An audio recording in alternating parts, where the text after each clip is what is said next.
इतिहास नेहमी विजेत्यांचा असतो असं म्हणतात, बरोबर ना? पण कधीकधी फक्त एक पराभवसुद्धा एका महान सम्राटाला घडवू शकतो.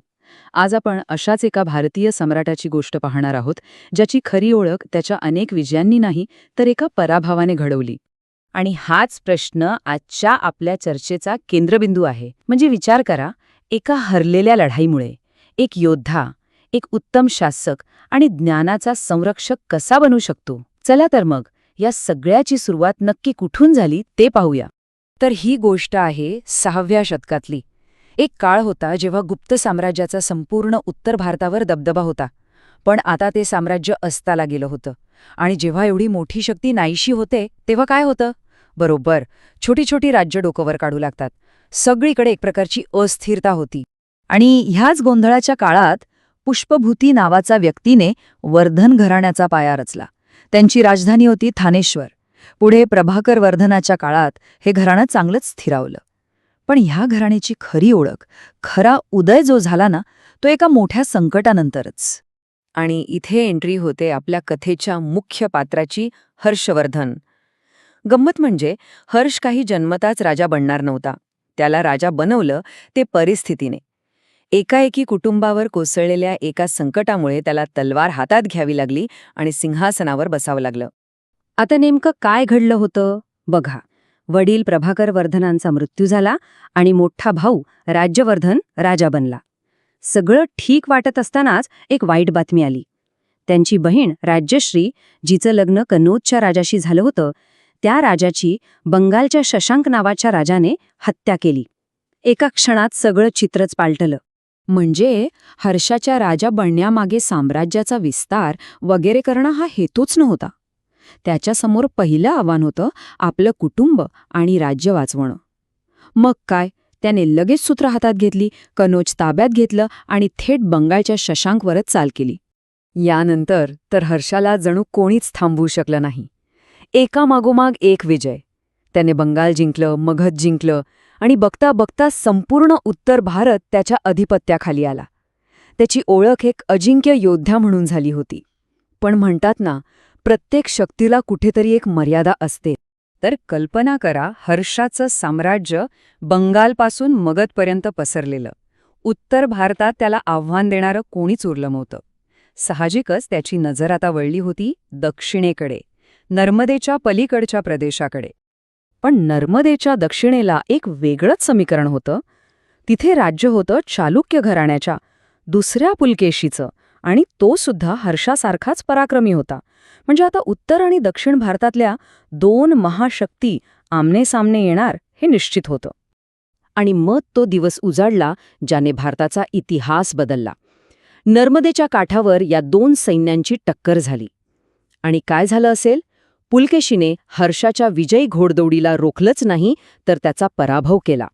हा पराभव हर्षाच्या जिव्हारी इतका लागला की पुलकेशीचा राजकवी रविकीर्ती त्याच्या शिलालेखात लिहितो की ह्या पराभवामुळे हर्षाचा हर्ष म्हणजे त्याचा आनंदच नाहीसा झाला. ही गोष्ट आपल्याला कळते कुठून? तर ऐहोळे नावाच्या शिलालेखातून. हा शिलालेख दुसऱ्या पुलकेशीच्या पराक्रमाची गाथा सांगतो. पण एका राजाच्या विजयाची ही गाथा दुसऱ्या राजाच्या आयुष्याला कलाटणी देणारी ठरली. याच एका पराभवाने हर्षाच्या आयुष्याची दिशा कायमची बदलून टाकली. पण रणांगणावर हरलं म्हणजे सगळं संपलं असं नसतं. हर्षासाठी तर ही एक नवी सुरुवात होते. त्याला आता कळून चुकलं होतं की त्याच्या साम्राज्याची दक्षिणेकडची सीमा आता निश्चित झालीय. त्याला एक महत्वाची गोष्ट समजली. खरी ताकद सतेत जिंकण्यात नाही, तर जे जिंकलंय ते टिकवून त्याला मजबूत करण्यात आहे. आणि मग हर्षाने आपली भूमिका बदलली. एका योद्ध्यापासून तो आता एक कुशल प्रशासक बनण्याच्या मार्गावर होता. त्याचं प्रशासन कसं होतं? एकदम व्यवस्थित. म्हणजे राजाला सल्ला देण्यासाठी आणि मदत करण्यासाठी एक पूर्ण मंत्रिमंडळ होतं. त्यात महासंधी विग्रह म्हणजे जो युद्ध आणि शांततेचा निर्णय घेईल, महाबलाधिकृत म्हणजे लष्कराचा प्रमुख, आणि भोगपती जो महसूल सांभाळेल. हे फक्त एका राजाचं राज्य नव्हतं, तर एक नीटनीटकी शिस्तबद्ध सिस्टीम होती. बरं, पण ही सिस्टीम नक्की चालायची कशी? सोपं होतं. अख्ख्या साम्राज्याला छोट्या छोट्या प्रांतांमध्ये विभागलं होतं. म्हणजे कारभार सोपा व्हावा. सरकारचा मुख्य पैसा यायचा तो जमिनीवरच्या करातून. पण एक इंटरेस्टिंग गोष्ट होती मांडलिक राजांची. हे राजे हर्षाला नियमितपणे कर द्यायचे आणि गरज पडल्यास म्हणजे युद्धाच्या वेळी सैन्य पाठवायचे.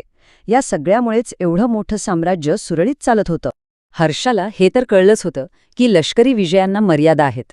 मग त्याने आपलं लक्ष एका वेगळ्याच साम्राज्याकडे वळवलं. एक असं साम्राज्य जे तलवारीच्या नाही तर ज्ञानाच्या पायावर उभं राहील. आणि हीच गोष्ट त्याच्या आयुष्यातली, त्याच्या कारकिर्दीतली सगळ्यात मोठी देणगी ठरली. हे कनेक्शन अगदी थेट आहे. बघा, दक्षिणेतल्या पराभवानंतर हर्षाने आपली सगळी ताकद, सगळी संपत्ती ज्ञानाच्या मागे लावली. त्याने बौद्ध धर्माला पाठिंबा दिला आणि त्याहून महत्त्वाचं म्हणजे त्या काळातल्या जगातल्या सगळ्यात मोठ्या विद्यापीठाला, नालंदा विद्यापीठाला, आपला राजाश्रय दिला. त्याचं हे योगदान किती मोठं होतं हे एका आकड्यावरूनच आपल्या लक्षात येईल. हर्षाने नालंदाला चक्क 25 मीटर उंच, 25 मीटर उंच बुद्धाची पितळी मूर्ती भेट दिली होती. जरा विचार करा, किती भव्य आणि विशाल असेल ते. त्या काळात भारतात आलेला चीनी प्रवासी UN सॉंग लिहून ठेवतो की नालंदा म्हणजे फक्त एक विद्यापीठ नव्हतं, तर ते एक नॉलेज सिटी होतं, ज्ञानाचं शहर.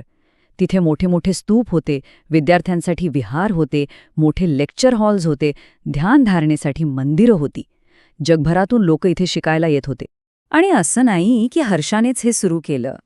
ही एक महान परंपरा होती. त्याच्या खूप आधी सम्राट अशोकाने, मग गुप्त राजांनी नालंदाला मदत केली होती. हर्षाने फक्त हीच परंपरा पुढे नेली नाही, तर तिला एका वेगळ्याच उंचीवर नेऊन ठेवलं. पण म्हणतात ना, प्रत्येक चांगल्या गोष्टीचा शेवट असतो. दुर्दैवाने ज्ञानाचा हा सागर कायम टिकला नाही. आधी एका मोठ्या आगीमध्ये इथली लाखो पुस्तकं, ग्रंथ जळून खाक झाले. आणि जे काही उरलं होतं ते पुढे बख्तियार खिलजी नावाच्या आक्रमणाने केलेल्या विध्वंसात नष्ट झालं. आणि हे सगळं आपल्याला परत आपल्या मूळ प्रश्नावर आणून सोडतं. हर्षाला नर्मदेच्या दक्षिणेला विजय नाही मिळवता आला, हे खरंय. पण त्याने पेटवलेला ज्ञानाचा दिवा मात्र कित्येक शतक तेवत राहिला. तर मग विचार करण्यासारखी गोष्ट आहे, एखाद्या राजाची खरी ओळख कशात असते? त्याने जिंकलेल्या प्रदेशात, की त्याने जपलेल्या आणि वाढवलेल्या ज्ञानात? तलवारीच्या धारेत की पुस्तकाच्या पानात?